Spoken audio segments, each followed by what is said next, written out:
E mais uma vez, Itadori foi humilhado e derrotado pelas maldições. Mesmo com a ajuda de Maki, eles não foram capazes de impedir Sukuna. Porém, em meio a todo esse sofrimento e humilhação, estamos próximos do despertar de Itadori, que não virá de sua linhagem e nem de seus experimentos, mas sim de todo o sofrimento carregado dentro do seu coração, fazendo com que Itadori se torne finalmente uma maldição.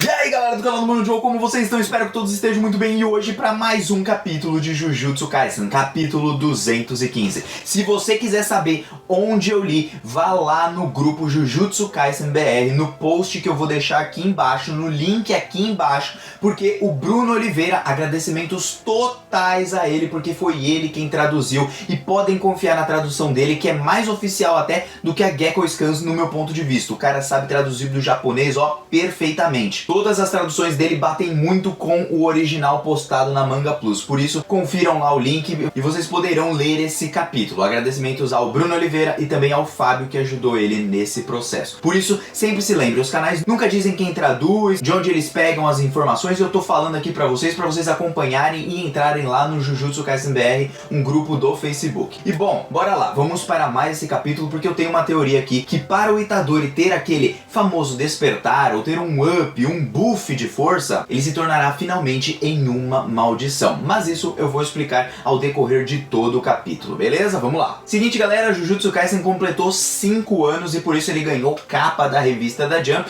É o único motivo pelo qual o Gegeko Tami finalmente faz algumas páginas coloridas, porque ele tem preguiça. E com isso nós tivemos uma página dupla simplesmente lindíssima. E bom, vamos começar esse capítulo porque o Kenjaku se dirige junto com a Uraume em um peixe voador. Os dois estão caminhando diretamente para onde está o Sukuna e a Uraume está com pressa. E por que ela está com pressa? Porque ela sabe que a assimilação do Sukuna poderia dar errado ou até mesmo ocorrer algum problema nesse processo de assimilação, como a gente está vendo que o Sukuna ele tá tendo um probleminha ali para sua liberação de energia amaldiçoada. Não confundam liberação com a força total do Sukuna ou com a força física, tá bom? E bom gente, é então nesse momento que o Itadori mais uma vez fala pro Sukuna mastigar todo o sofrimento dele. Então vem pra cima Sukuna, enquanto o Sukuna vai falando pro Itadori vir pra cima. O Itadori acaba acertando um soco bem na cara do Sukuna, um soco bem bonito. Mas reparem que ao redor de todo esse capítulo, o Sukuna não se mostra definitivamente preocupado. Ele até pode ficar assustado com a aparição de alguns personagens ali, como a própria Maki, mas reparem que ele está muito tranquilo. Ele está tranquilo de si mesmo, que ele não será derrotado nem pelo Itadori e nem pela Maki. E isso mostra que aquele capítulo passado, onde todo mundo se animou, falou, pô, o Itadori tá num nível muito maior, agora ele finalmente despertou. Mano, não tem nada disso, não aconteceu nada disso. O que tá acontecendo é que ele tá no processo de assimilação dos 15 dedos. E isso demora um tempo. Ele tá assimilando 15 dedos de uma vez, lembrando que ele demora cerca de um dia para assimilar um dedo. E outro ponto que o Sukuna vai explicar também nesse momento é o quê? Que a energia amaldiçoada dele não está conseguindo ser liberada, ele não está conseguindo liberar a sua energia amaldiçoada graças ao Megumi Fujiguro. Ele está tendo esses probleminhas ali no receptáculo, mas a sua parte física continua normal, ou seja, ele pode ainda lutar na porrada. E a gente sabe que o Sukuna não é bom só no taijutsu, como também com as suas técnicas inatas de cortar e filetar. Bom, então que o Sukuna começa a ficar preocupado porque essa energia amaldiçoada se diminuir para 10% vai ser meio complicado de batalhar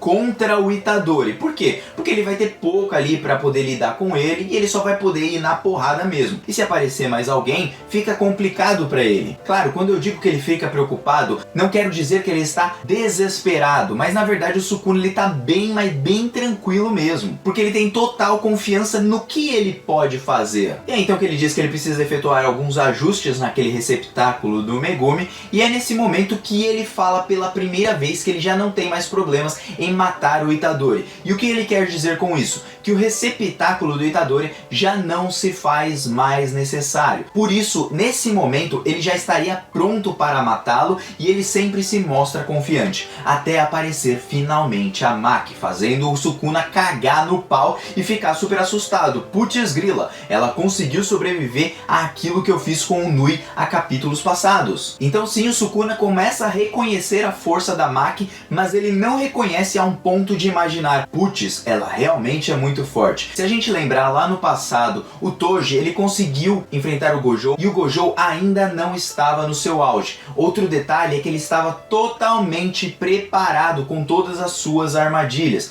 Então o Toji, mesmo sendo muito forte, dificilmente sem preparação, ele nunca poderia bater de frente com o Gojo. Ele sabia das suas limitações. Da mesma forma, a Maki também tem que saber das suas próprias limitações, porque nós estamos falando aqui do Sukuna. Mas eles deveriam ter aproveitado melhor um pouquinho esse momento. Eles não conseguiram porque o Sukuna também é muito forte. De toda forma, o Itadori resume toda a situação para Maki, dizendo que, bom, esse cara aqui, mesmo que a gente tente matar, mesmo que a gente mate ele, ele não vai morrer. Obviamente, temos ainda mais 5 dedos, então provavelmente ele pode voltar em algum momento. Mas o que o Itadori queria dizer no fundo do seu coração é: nós não podemos matar ele, porque ainda tem uma chance do Megumi Fujiguro existir, então a sua alma ainda pode existir dentro ali do coração do Sukuna, em algum lugar, e a gente ainda pode tentar salvar ele. E esse é o maior problema do Itadori. Quando ele superar a barreira de querer matar ou não matar as pessoas, ele vai finalmente alcançar o seu auge em Jujutsu Kaisen. Só que aí ele vai acabar se tornando, entre aspas, uma completa maldição. Eu vou explicar isso daí um pouquinho mais pra frente, porque é aí que a gente começa a trocação de todos eles. A Maki, num chute meio estranho assim, eu achei pelo menos um traço meio bizarro ali do Gegeki Utami, parte pra cima diretamente do Sukuna, metendo o porradão. Vale lembrar que o Sukuna nesse momento, ele fica recluso a apenas lutar fisicamente, porque quanto mais parece que ele ativa ali energia amaldiçoada, sua liberação de energia amaldiçoada, mais o Megumi Fujiguro consegue impedir que ele a utilize, deixando ele um pouquinho mais nerfado. Por isso não se iludam tanto com essa batalha, porque é nesse momento que a Maki vai meter o porradão em cima do Sukuna, com vários golpes na cara dele, ó, pum, pum, pum. Nossa, cara, simplesmente impagável. Eu gosto dessas cenas assim deles metendo o porradão, mas o Sukuna, ele tá muito tranquilo. E mesmo com o Itadori e sua força absurda e a Maki dando bicudão em cima do Sukuna, jogando ele pra longe, a gente percebe que o estrago não é o mesmo que o Sukuna consegue fazer. Ou seja, ele ainda pode fazer muito mais, enquanto os nossos protagonistas estão tecnicamente também se segurando. Por quê? Porque aquele é o corpo do Megumi e eles ainda acham que de alguma forma talvez eles possam salvar ele. Então essa luta sim está sendo complicada para o Sukuna, mas nós temos que lembrar que ele está nerfado por causa da assimilação que ainda está ocorrendo acerca dos seus dedos. Temos o Megumi Fujiguro impedindo as coisas e nós temos simplesmente a Maki e o Itadori Yuji, que são muito bons no combate físico. E o Sukuna está sendo impedido de usar a sua liberação de energia amaldiçoada, porque se ele usar mais e perder esse acesso graças ao Megumi, se ficar menos de 10%, a coisa já com o Itadori iria complicar, e ainda mais com a Maki vai complicar mais ainda. É então nesse momento que a Maki se pergunta dentro da sua mente se a espada da expiação da alma, que é aquela arma que ela utiliza, se ela acabar ferindo o Megumi, se ele poderia se curar através do feitiço de reversão. Por quê? Porque talvez ela ferindo ele de alguma forma, ou então tentando separar o Megumi do Sukuna, isso poderia trazer de alguma forma algum resquício no próprio corpo do Megumi, deixando ele totalmente incapacitado. E o problema dos nossos protagonistas é não lidar agora com o Sukuna como se fosse realmente o Sukuna, e sim o Sukuna no corpo do Megumi, porque aí eles acabam evitando também alguns golpes. Eles não vão com força máxima. Tanto que a Maki pergunta: será que a gente tem que capturar ele vivo? Como que a gente tem que fazer? E o Itadori fala: não, vamos capturar ele vivo. A gente precisa dele vivo pra tirar o Megumi do Sukuna. Ela pergunta se o Itadori consegue ir mais rápido, e aí é porradaria insana, é corrida de um canto pro outro, a la Shibuya, que é algo que eu gosto bastante.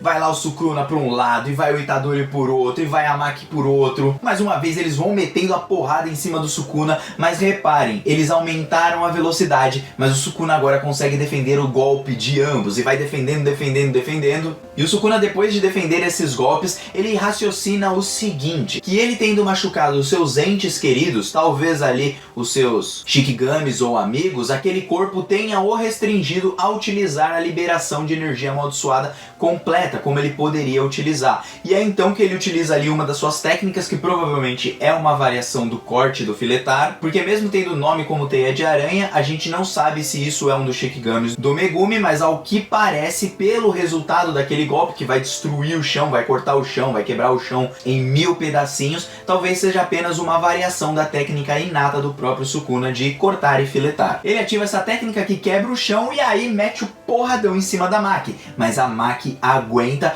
cospe ali o sanguinho, parte pra cima do Sukuna mais uma vez e vai porrada de um lado, vai porrada de outro. E vamos eles todos, pum, pum, pum, pum, pum, pum, pum, mostrando mais uma vez que o Sukuna tá super animado. E é então que aparece um personagem ali meio escuro e tudo, meio escondido e tal, e é a Uraume com a sua liberação extrema lá do seu golpe da geada serena, e joga em cima ali do Itadori e da própria Maki, paralisando os dois. E mano, sensacional essa entrada da Uraume. O detalhe é que o Kenjaku a partir desse momento não aparece mais, não sabemos se ele deixou ali a Uraume e foi embora, ou se ele vai se encontrar com o Sukuna e se preparar para o banho junto com eles e tudo, ver se tudo vai funcionar certinho, ou se ele tá ali para conferir como está a sua obra-prima, o Itadori, que foi um experimento feito por ele. Ou então ele vai procurar ali o Yuta, vai lutar com alguém, vai causar o caos, porque até o momento o Tengen também não apareceu. Bom, de toda forma, a Uraume usou a sua liberação extrema, simplesmente paralisando totalmente a Maki,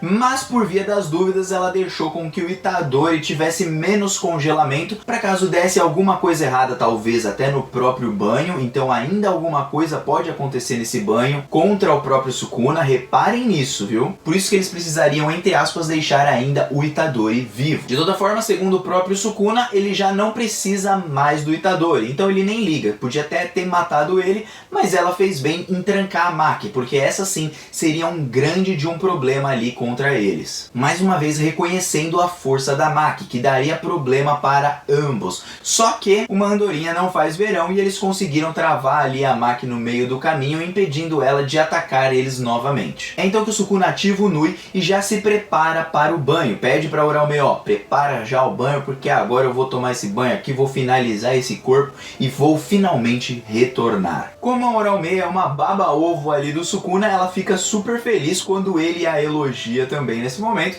e aí o Itadori acaba saindo ali do gelo. Só que os dois já estão subindo no Nui, estão indo embora, só que o Sukuna fala assim, não, espera, não precisa ter pressa, rapidinho, só dá uma olhada naquele rapaz ali, olha o desespero daquele rapaz que você vai lembrar de uma coisa. O Itadori aparece desesperado, sofrendo, com medo, humilhado, olhando pra cima, vendo seu amigo, entre aspas, ir embora, provavelmente não voltando mais, e mais uma vez ele vai se culpar por tudo isso. E aí o Sukuna menciona que pela aparência do Itadori é aquele cara de Harima, e o que isso pode nos dar a entender? Simplesmente que o corpo utilizado pelo Kenjaku, ou o receptáculo, ou como ele deu a luz ali ao Itadori, como é que ele fez tudo isso acontecer, tem envolvimento dessa pessoa que era de Harima, ou seja, o Itadori ele tem mais ou menos o rosto de uma pessoa lá de Harima, da era antiga, e Harima é uma província do Japão que fica na parte de baixo ali do Japão, e antigamente na era Heian era uma área de feudo onde tinham muitos senhores feudais que pagavam uma de samurais. Então o Itadori pode se parecer ou pode ser muito semelhante a um samurai, e esses créditos todos, mais uma vez, vão pro Bruno Oliveira, que informou isso lá no grupo de Jujutsu Kaisen BR, beleza? Esse Bruno Oliveira, ele manja demais. E aí o Sukuna dá a risada dele, vai embora, e temos uma nota ali do editor dizendo assim, nunca se esqueça dessa raiva que você tem nesse momento por ser ridicularizado, e é ali que nós encerramos o capítulo. E gente, o despertar do Itadori virá virá através de onde nascem as maldições. As maldições já foi dito pra gente, né, que elas nascem ali dos sentimentos negativos dos humanos, ódio, inveja, todo tipo de sentimento ruim, sofrimento, esse tipo de coisa. E o Itadori, ele ainda está se segurando muito. Desde o começo de Jujutsu Kaisen, o Itadori sempre se segura porque ele não quer matar as pessoas. Porém, as lutas que o Itadori está travando já passaram do nível onde ele tem que entender que ele enfrenta as maldições mesmo no corpo dos humanos e ele vai ter que matar de um jeito ou de outro, ou então ele vai permanecer sempre com esse laque, sempre preso, nunca podendo liberar a sua real força. Outra coisa é que a gente vê que talvez o Itadori tenha uma linhagem em Harima e não em Hokkaido, como muitas pessoas falavam sobre as tribos dos Ainus e não sei o que, mas talvez Hokkaido seja muito importante pro Itadori treinar e evoluir, e chegar nesse ponto final onde ele vai poder lutar de fato frente a frente com o Sukuna pau a pau. E eu creio que o despertar do Itadori pode surgir da sua raiva, do seu ódio e de tudo que ele carrega contra as próprias maldições. Seria como se o Itadori se transformasse finalmente em uma maldição. Não que ele vai ser um cara ruim nem nada do tipo, mas que ele vai se tornar tão frio e tão destruído psicologicamente, que ele já está sendo destruído ao decorrer de todo esse tempo e agora com o Megumi, já perdeu a Nobara, entre aspas. Perdeu agora o Megumi, perdeu o Gojo, perdeu o Nanamin. O Gojo tá vivo, mas vocês entenderam, tá longe, né? Não tem o que fazer. O Yaga também tá morto. Ou seja, aos poucos não vai sobrando ninguém ao lado do Itadori. Ele vai ficando totalmente sozinho. E isso bate com o que o Chozo estava imaginando sobre agora viver como um humano,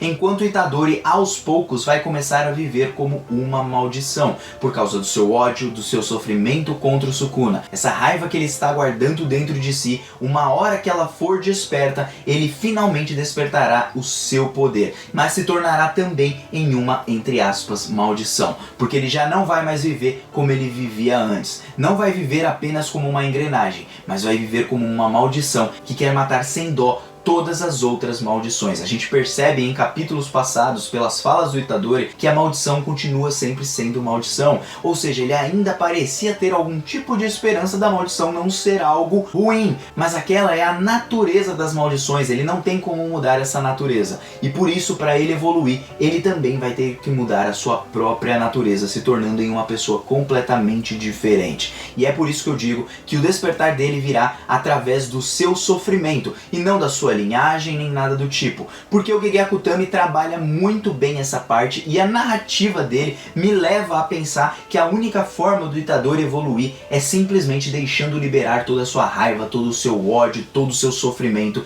em cima de todas as maldições, porque tudo isso, como sofrimento, raiva, ódio, está ligado diretamente a quem? As próprias maldições, e assim ele vai se tornar praticamente uma maldição, e é o único jeito dele vencer completamente o Sukuna, se tornando uma pessoa completamente diferente, fazendo com que o Gege Akutami goste um pouquinho do personagem e ele pare de ser bonzinho. Gostaria de saber o que vocês acham sobre isso, o que vocês acharam desse capítulo. Não se esqueçam lá de agradecer o Bruno Oliveira e o Fábio do grupo Jujutsu Kaisen BR, os caras fazem um trabalho muito bom. Sigam lá esse grupo porque tem muita gente legal lá, tem muitas teorias legais, o pessoal lá é muito gente boa. E gente, muito obrigado mais uma vez por ter me conferido até aqui. O vídeo deve ter ficado longo, mas eu acredito que eu tinha que explicar esses pormenores. Primeiro, pra gente desmistificar esse negócio do Itadori estar berserk, overpower, como eu disse no capítulo passado. Parece que ele tá mais forte? Realmente, ele tá mais forte, mas não é tudo isso. E realmente a Maki é mais forte? Realmente a Maki é mais forte, ela daria um problema pro Sukuna, porém o Sukuna ainda tava brincando com os dois, e os dois tentando levar tudo ali meio a sério.